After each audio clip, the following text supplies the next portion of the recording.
Ndugu zangu tuliokolewa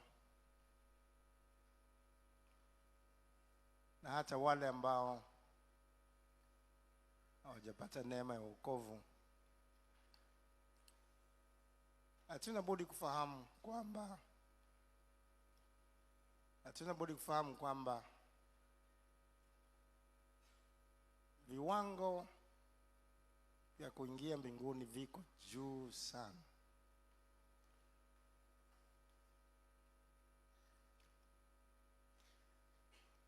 Mwaka jana tulikwenda kuhubiri katika nchi ya Canada.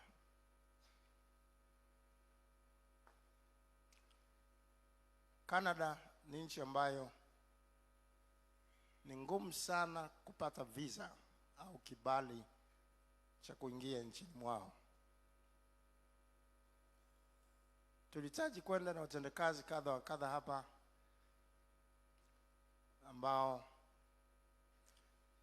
walikuwa na kazi zao nzuri, walikuwa na elimu zao nzuri, lakini walikataliwa visa au kibali cha kuingia katika nchi ya Canada.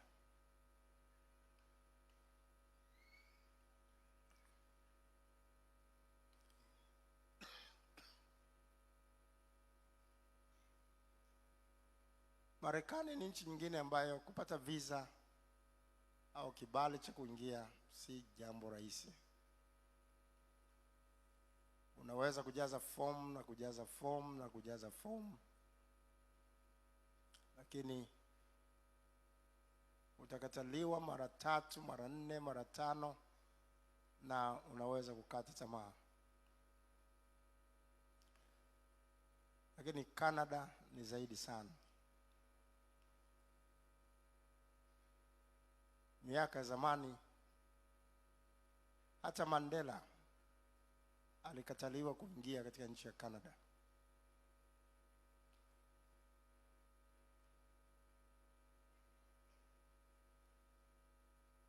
Wanajivunia nchi yao na kuona ni nchi nzuri sana, na wanawaza kama viwango vyao vingekuwa chini vya kuingia, basi kila mtu angetamani kwenda Canada.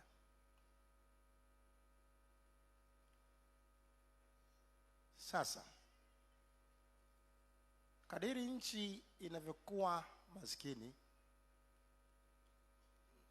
yenye maisha duni, ndivyo viwango vyake vya kuingia katika nchi hiyo vinavyokuwa vya chini sana. Tanzania kwa mfano, watu wanaingia kiolela tu hapa. Sababu maisha yetu ni duni. Hakuna mtu anaweza kutoka nje akatamani kuhamia. Wazungu wakija hapa wala hawaombi visa kwao. Wanakuja kuchukua kibali tu uwanja wa ndege.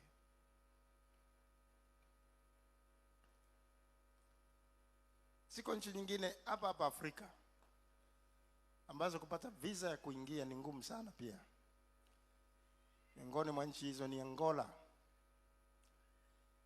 Hata wazungu wanaotoka Ulaya wanakataliwa kuingia katika nchi hiyo. Wanakosa visa kwa sababu maisha yao yako juu.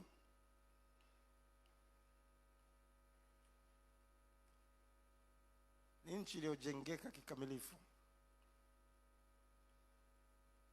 Sasa basi, kadiri nchi inavyokuwa ya viwango vya juu sana katika maisha, ndivyo jinsi ambavyo kibali cha kuingia katika nchi hiyo kinavyozingatia viwango vya hali ya juu sana.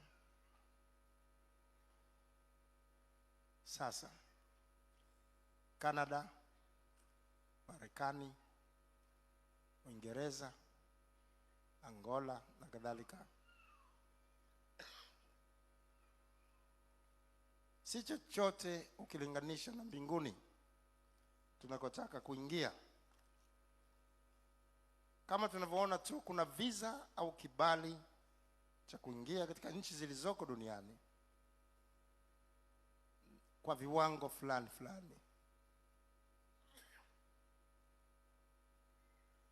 Vivyo hivyo kuna visa ya kuingia mbinguni.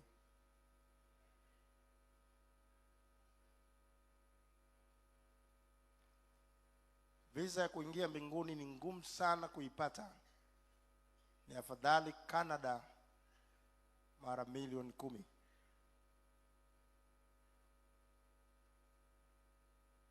Mbinguni ni nchi bora kuliko nchi zote duniani. Ni bora kuliko mahali popote tunapoweza kupafikiria. Waebrania 11 mstari ule wa 10 inataja juu ya Ibrahimu ambaye alikuwa akiutazamia mji wenye misingi, ambao mwenye kuubuni na kuujenga ni Mungu.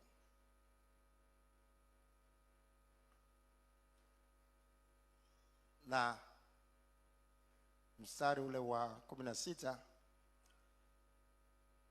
inasema, Waebrania 11:16, lakini sasa waitamani nchi iliyo bora, yani ya mbinguni.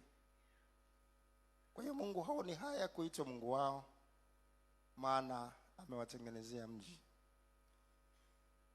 Mbinguni kunatajwa kwamba ni nchi iliyo bora.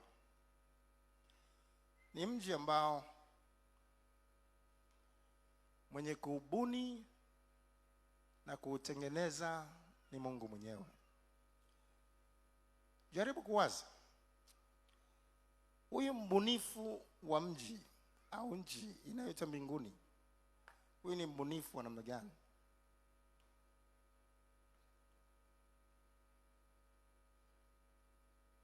Angalia kidole chako gumba. Kila mmoja angalia kidole chako. Kwenye kidole chako utaona alama ambazo nyingine zimezunguka zunguka namna hiyo.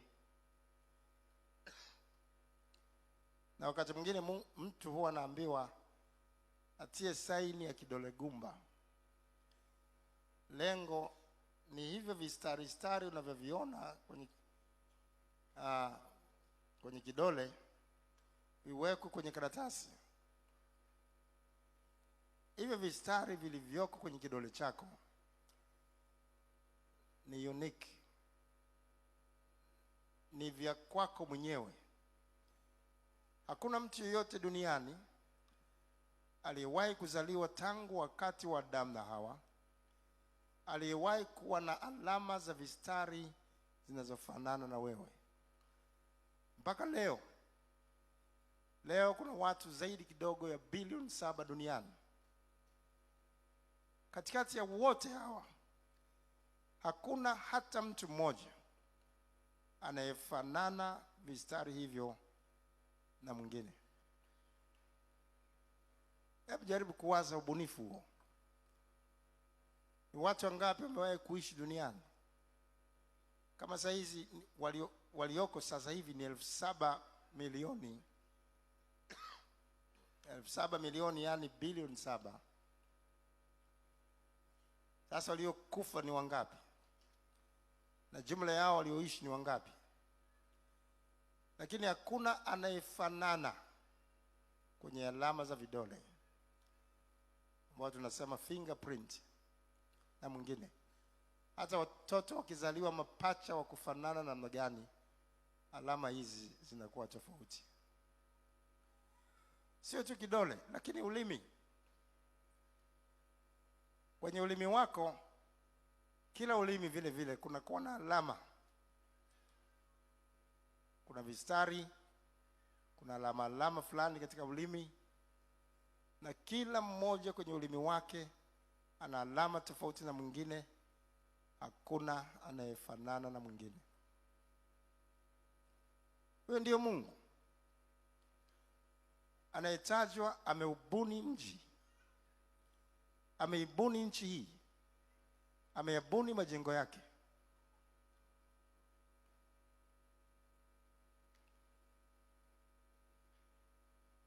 Wanadamu wamebuni majengo ya ajabu sana, wamebuni magari ya ajabu.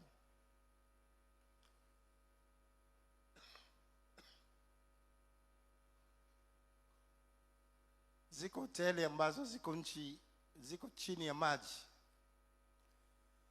duniani. Hoteli ina vyumba vizuri sana, lakini iko chini ya bahari, na watu wanakwenda kutalii katika hoteli hizo ambazo ziko chini ya bahari. Zimebuniwa na wanadamu kwa namna ya ajabu sana. Sasa mbinguni ni nchi iliyo bora kwa mbali sana kuliko sehemu zote hizi. Ukienda Marekani kwa mfano, utakuta watu ambao hawajaona mende tangu kuzaliwa kwao. Wengine hawajaona mbu tangu kuzaliwa kwao, wala nzi. Na ndio maana wakija hapa wanapata shida. Niliwahi kwenda kuhubiri India mwaka 1996. Niliongozana na askofu wa jimbo la Arusha, Askofu Jimmy Sakuye. Anaelewa vizuri sana ninachozungumza. Nilialikwa na Morris Celulo, mhubiri maarufu Marekani, ili nikahubiri mkutano wake kule India ambao yeye hakupata nafasi ya kwenda. Sikualikwa mwenyewe, nilikuwa pamoja na wazungu wengine wametoka Marekani, wengine Afrika Kusini. Mmoja kati ya wazungu wao alivutika sana na huduma yetu kule, akatamani kuja Tanzania. Ilikuwa ni mara yake ya kwanza kufika. Alivyokuja akawa amekwenda kutokana na mipango mbalimbali iliyofanyika, akawa amekwenda Dodoma kwa basi. Sasa alivyorudi ananihadithia juu ya safari yake. Anasema, nimeshangaa sana kuona vitu ambavyo sijawahi kuviona maishani. Anasema tulipanda basi, alafu nikashangaa mbuzi amewekwa kwenye carrier juu. Wakati zile mabasi mengi yalikuwa na carrier zao juu, sio chini kama leo. Tunakumbuka? Akawa amefungwa kwenye tenga yule mbuzi, alafu amepandishwa kule juu. Mzungu alicheka kidogo anguke. Ndio habari ameipata kutoka Dodoma kwamba nimeona mbuzi amepandishwa kwenye carrier. Nikamwambia, nini kingine umeona? Akasema, nimeona mende.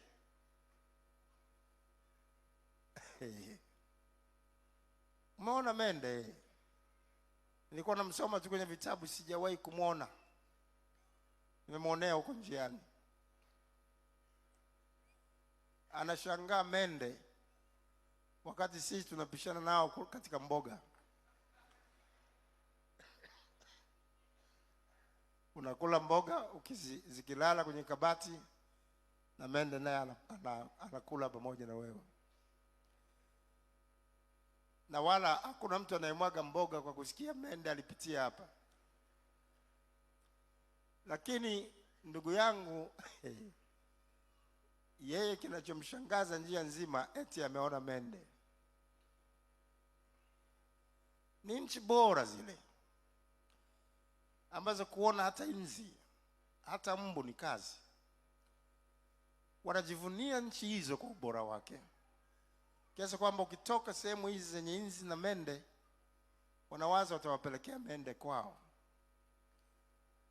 Kwa hiyo wameweka viwango vya juu sana vya kupata kibali kuingia kule, na wanawaza ukiingia huwezi kurudi. Sasa nchi inatajwa ni nchi iliyo bora kuliko nchi hizo zote. Sio kwamba hakuna tunzi wala mende wala kunguni wala papasi wala mbu, lakini hakuna kuugua, hakuna kilio, hakuna maombolezo. Chochote cha namna hiyo ambacho kinawapa mateso watu duniani, mbinguni hakiko. Kama hakuna nzi, kama hakuna mende, kama hakuna kunguni Marekani, lakini kuna kuugua, lakini kuna kulia, lakini kuna kuomboleza, lakini kuna vifo. Nchi iliyo bora mbinguni ambayo tunaitamani kuingia, hakuna lolote linalofanana na hilo.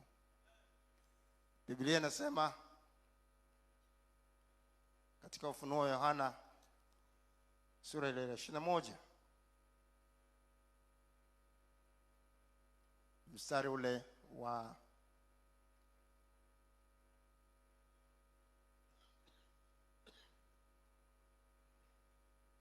wa kwanza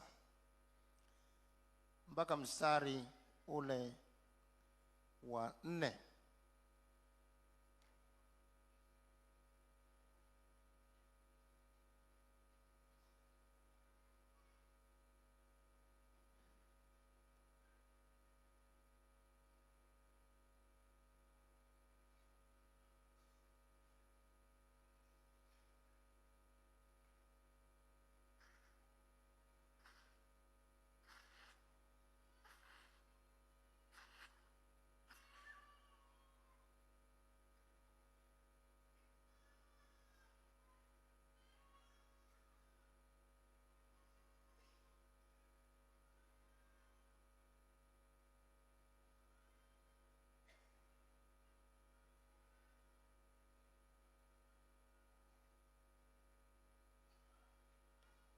Ufunuo wa Yohana sura ya 21 mstari wa kwanza mpaka wa 4 tunasoma.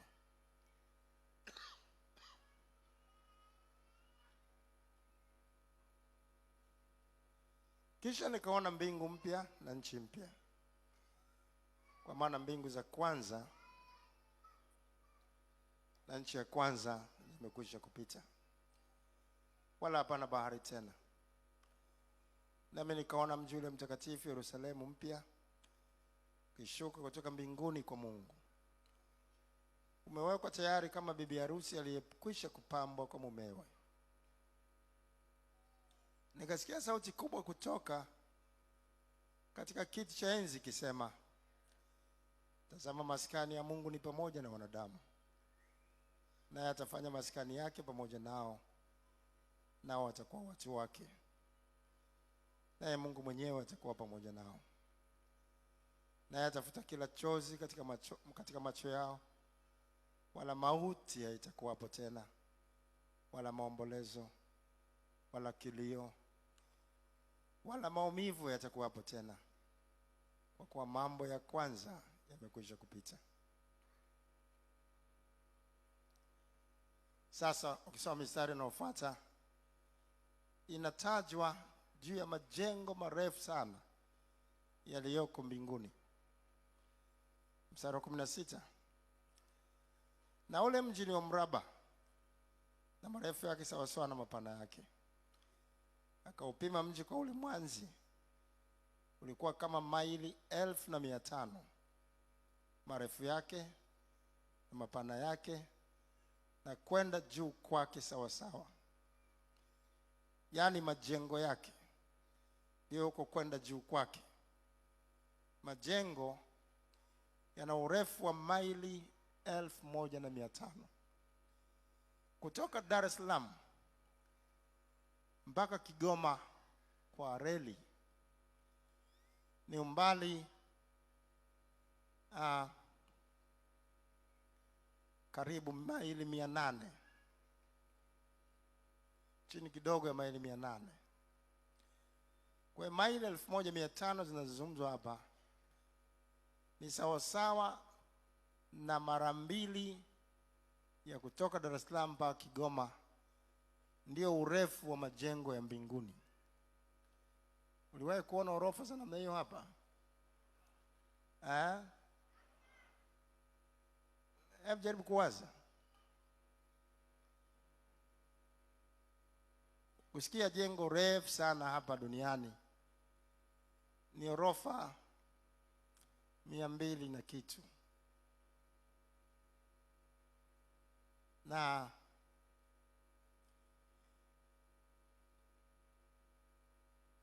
orofa lenye urefu wa maili 5 ni shida kuliona. Sasa maili 1500 ni urefu wa orofa. Lakini sio hilo tu. Lakini hapa kuna jua. Mchana kuna jua, usiku kuna giza. Lakini kule mbinguni hakuna hata jua. Ule mwanga unaoangaza mbinguni sio jua. Lakini maandiko yanasema katika mstari wa 23, Ufunuo 21:23, na mji ule hauhitaji jua wala mwezi kuuangaza, kwa maana utukufu wa Mungu huutia nuru, na taa yake ni mwana kondoo.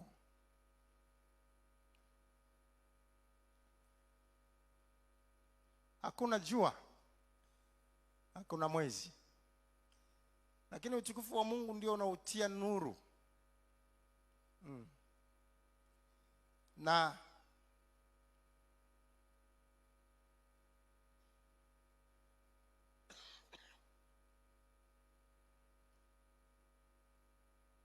Biblia inasema katika mstari wa 25, na milango yake haitafungwa kamwe mchana, kwa maana humo hamna usiku. Hakuna usiku tena kule. Ule mwanga wa utukufu wa Mungu ndio unaoangaza mchana na usiku. Lakini barabara zake vile vile sio za udongo wala za lami wala za zege. Barabara nyingi Marekani wanatumia zege zaidi kuliko hata lami. Na baadhi ya barabara zetu hapa zimeanza kujengwa kwa zege siku hizi. Lakini kule juu mbinguni barabara zimejengwa kwa dhahabu, ambayo sio dhahabu ya duniani, sio dhahabu iliyoko kule Geita tulikotoka, sio dhahabu ile iliyoko duniani. Lakini inatajwa ni dhahabu ambayo ni mfano wa kioo safi. Dhahabu namna hiyo haiko kabisa, haiko hapa duniani.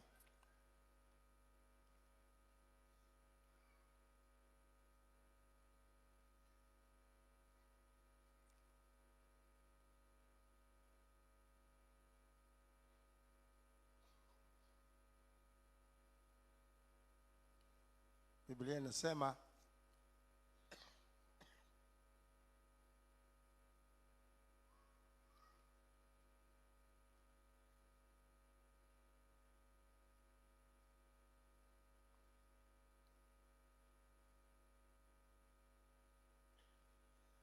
Biblia inasema bado katika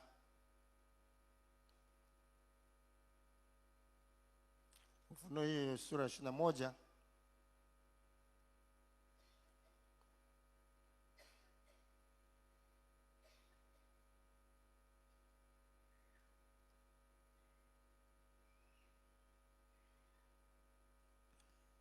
Ufunuo 21 mstari ule wa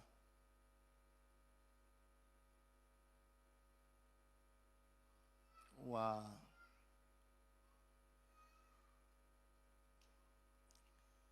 18 mwishoni. Na mji ule ulikuwa wa dhahabu safi, mfano wa kioo safi. Ukitembea kwenye barabara za mbinguni, unakuwa unajiona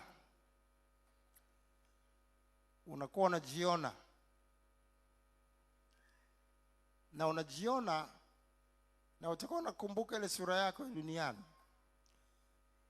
Katika Wakorintho Biblia inasema kuna mili ya duniani na mili gani? Ya mbinguni. Na mili ya mbinguni iko mbali, tofauti na mili yetu hapa. Ile mili ya mbinguni haizeeki. Ile mili ya mbinguni haina nyama na damu kama mili yetu. Haijatengenezwa kwa udongo ile mili ya mbinguni. Kwa hiyo haifi, haiugui, inang'aa, hakuna mfano wake. Na utakuwa unaangalia kwenye barabara hiyo ambayo ni mfano wa kioo, ni dhahabu ambayo ni aina ya kioo safi. Unajiona,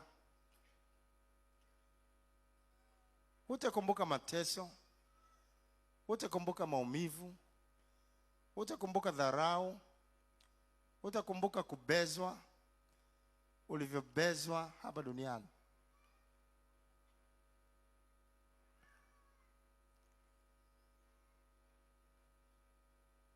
Mji ambao anakaa Mungu mwenyewe, mbunifu wa ajabu na hii, aliyeubuni, yeye ambaye amebuni bahari ambayo imewekewa mpaka na haiwezi kupita. Bahari yenyewe ni ajabu sana. Kuna bahari ya maji ya chumvi na kuna bahari ya maji ya baridi. Bahari yetu hapa inaitwa bahari ya Hindi. Ukifuatisha hii bahari ya Hindi mpaka unakwenda Afrika Kusini, kwenye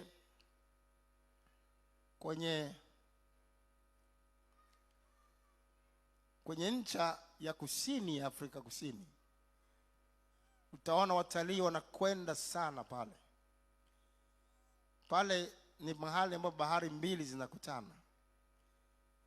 Bahari ya upande ule mwingine yenyewe ni ya maji ya baridi, na bahari ya upande huu ni maji ya chumvi. Wako samaki wanaoishi huku kwenye maji ya chumvi, na wako samaki wanaoishi kule kwenye maji ya baridi, na ni tofauti kabisa. Wakija upande huu hawawezi kuishi.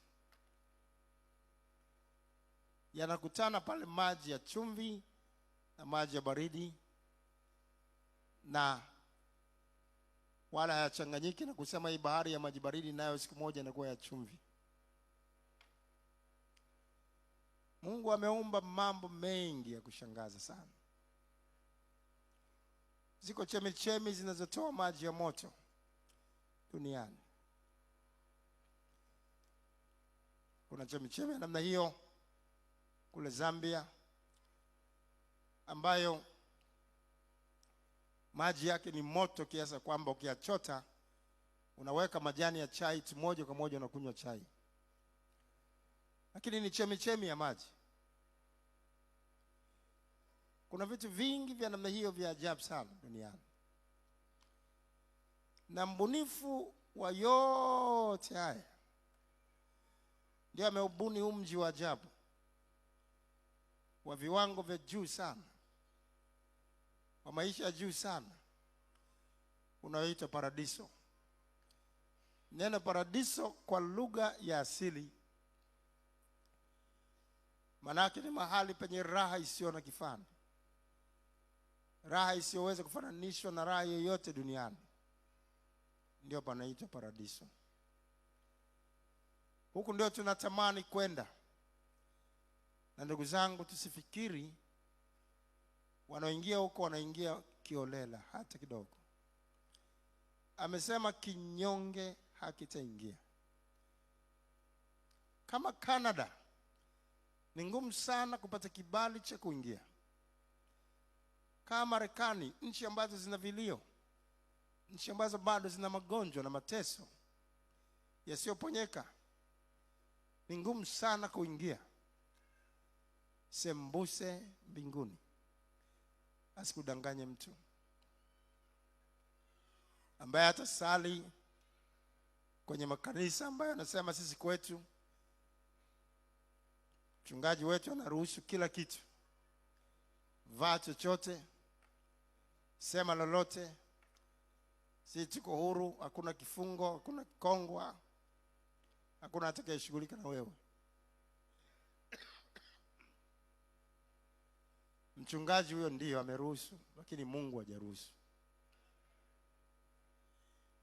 Na mchungaji huyo hana mbingu ya kwake.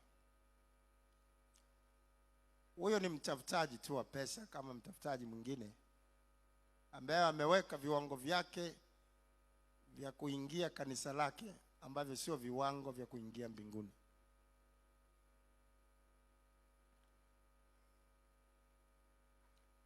Sisi wote, hiyo ni maaskofu, ni wachungaji, ni washirika, wote lazima tufanye maombi ya visa ya kuingia mbinguni. Na watu wanaokataliwa kuingia mbinguni ni wengi mno. Canada, wale waombaji wa visa wakiomba 100 wanaweza kuruhusiwa watu 2 kuingia. Katikati ya 100 2. Lakini mbinguni sio katikati ya 100 2. Yenyewe viwango yuko juu zaidi. Wakati wa Nuhu, dunia nzima iliangamizwa kasoro watu wangapi? 8 ndio wakapata kibali cha Mungu. Hiyo ndio gharama kubwa ya kupata visa ya mbinguni. Watu 8 tu walipata kibali katikati ya dunia nzima. Wakati wa Lutu, wakati wa Sodoma na Gomora, Lutu na mke wake na binti zake 2 walitolewa Sodoma na Gomora, ili Sodoma yoteketezwe kwa kiberiti. Lakini mke akageuka nyuma,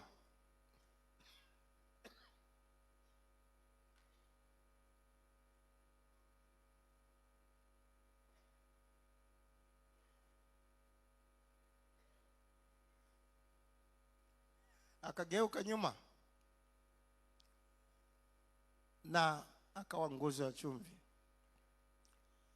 Na watatu tu, Lutu na binti zake 2 ndio wakatoka. Wengine wote wakaangamizwa. Na anasema njia ile iendayo mbinguni ni nyembamba. Hata kuiona ni kazi. Wewe unaweza kuwa umeiona, lakini mwenzako anakodoa macho tu hajaiona. Leo ninamwomba Mungu uione njia hiyo. Ile njia imesonga iendayo uzimani. Sio tu waionao ni wachache, lakini kuingia inataka nguvu. Kuingia inataka bidii. Kuingia inataka kumaanisha. Viwango vya mbinguni viko juu sana. Unataka nikwambie viwango vya mbinguni vikoje?